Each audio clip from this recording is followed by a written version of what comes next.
여러분 20년 전 세상을 떠들썩하게 했던 일본 사이비 종교 옴진리교의 도쿄 지하철 테러 사건 알고 계시나요? 지난 7월에 주동자 교주 등 7명이 사형을 당했습니다. 일본에서 있었던 일이죠. 1995년 3월 20일 도쿄 출근길 지하철 안에서 일어난 일이에요. 사이비 종교 옴진리교 신도들이 치명적인 살인 독가스를 3개 노선 5개 차량 안에 무차별 살포한 거죠. 가스를 마신 승객 13명이 죽고 6,200명이 다쳤어요. 오늘 제가 이야기할 책은 이 사건과 관련되어 있는 무라카미 하루키의 책 언더그라운드와 약속된 장소에서입니다. 이 두 권의 책은 방금 말씀드렸던 테러 사건의 피해자 인터뷰, 그리고 사이비 종교인 옴진리교를 믿었던 신자들의 인터뷰로 각각 나눠서 구성이 되어 있습니다. 특히 1권에서는 보면서 굉장히 끔찍한 장면 묘사가 많기 때문에 만약에 읽으실 분들은 조금 주의를 해주세요. 테러의 피해자이면서 그 정신적인 피해는 사실 보상받기가 굉장히 어렵잖아요. 그로 인해서 사회적으로 차별을 받아야 됐던 그런 슬픔까지도 인터뷰에서 느낄 수가 있었어요. 제가 궁금했던 부분은 사실은 이건에 있습니다. 첫 번째로 사이비 교주는 왜 그런 짓을 했을까? 먼저 옴진리교는 종교를 넘어서 자치 국가를 꿈꿨던 것 같아요. 그래서 자기네들이 무기들을 이제 무장을 해서 군대를 만들려고 한 거죠. 그러다가 일본 정부에 들켜서 진압을 당하게 되고, 그러면서 여러 가지 압박을 받았겠죠. 일본 정부에 대한 반감 때문에 일본 국민들을 대상으로 한 테러를 감행을 하게 됩니다. 그들은 일본 정부를 공격했다고 생각을 했겠지만은 일본 정부에는 목숨이 없죠. 죽은 건 개인, 그냥 사람이죠.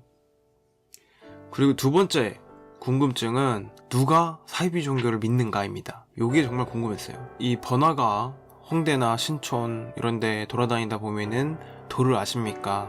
뭐 길 좀 물을게요 학생 뭐 이러면서 많이 오죠. 너네 때문에 내가 길 가던 사람한테 말 걸면 내가 돌을 아십간 줄 알아 이 새끼들아. 도대체 그 사람들은 누구고, 그 사람들도 똑같이 포교 활동에 낚였으면서 왜 또 포교 활동을 하는 걸까? 구조는 어떻게 돼 있을까? 너무너무 궁금해요. 내부에 어떻게 있는지. 이 책 자체에서 그 사람들에 대한 어떤 평가는 하지는 않지만, 제가 옴진리교를 믿었던 사람들의 인터뷰를 보면서 느꼈던 점은 이 사람들이 조금 이상주의에 가깝다라는 느낌을 많이 받았습니다. 이 사람들은 자신이 속한 세상에 어떤 수학 공식처럼 정해진 답이 딱딱 있을 거라고 생각을 하는 것 같아요. 하지만 현실은 그렇지 못하죠. 자신의 어떤 궁금함과 이 부조리함을 설명해줄 맞는 공식을 찾아 헤매다가 결국에는 옴진리교, 사이비 종교를 만나서 빠지게 되는 거죠. 그 사람들은 그게 세상을 설명해주는 만능 열쇠라고 생각하는 것 같아요. 그들은 사회를 설명할 수 있는 완전한 법칙이 있을 거라고 믿고 있다 그랬잖아요. 근데 그런 믿음이 역설적이게도 자신이 속한 사회를 부정하게 만듭니다. 왜냐하면 사회에는 너무나도 많은 부조리가 있거든요. 그리고 사회는 사회를 부정하는 사람들을 좋아하지 않습니다. 낙인을 찍고 낙오자로 만들어요. 그러다가 결국 그렇게 낙인 찍힌 사람들은 그들끼리 모여서 자신들만의 울타리를 만들게 되는 거죠.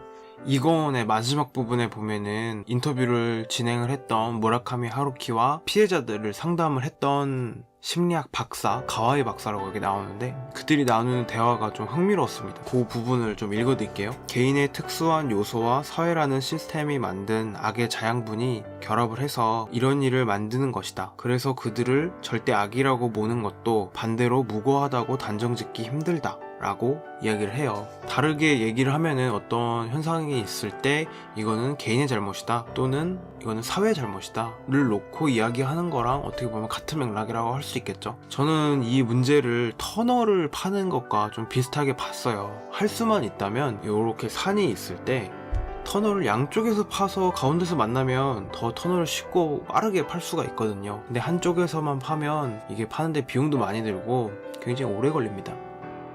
사회에서 일어나는 현상을 볼 때 이건 개인의 문제다, 사회의 문제다, 이렇게 한 가지 시점으로만 보면은 반드시 보이지 않는 사각지대가 생길 수밖에 없거든요. 저는 터널 파괴와 같이 할 수만 있다면 동시에 파아 들어가야 된다고 생각을 해요. 왜냐면은 개인과 사회는 따로 분리해서 생각할 수 있는 그런 존재가 아니기 때문이죠. 요즘에 정말 뜨거운 이슈들이 많이 생기죠. 예전부터 그런 불만과 악의 에너지는 우리 사회에 있었지만은 그동안은 다른 일 때문에 이렇게 억압돼 있다가 이제 와서 이제 수면 위로 올라오는 거라고 저는 생각을 합니다. 이슈들을 보면서 예전에 읽었던 하루키가 옴 진리교 사건을 다룬 이 책이 떠올랐어요. 사회와 개인에 대해서 이렇게 갈등하는 부분도 그렇고 양쪽의 말을 어떻게 보면은 균형감 있게 좀 들어볼 수 있는 거잖아요. 아예 책을 다르게 해가지고 마지막에 했던 그 말이 계속 머리에 남더라고요.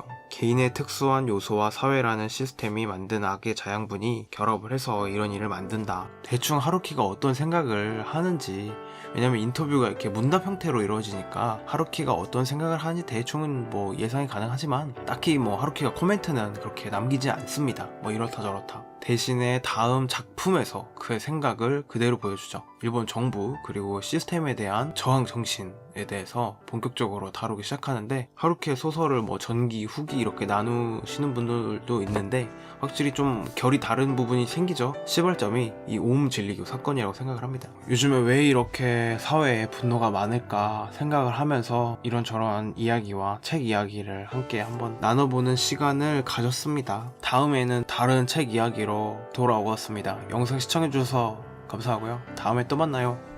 안녕.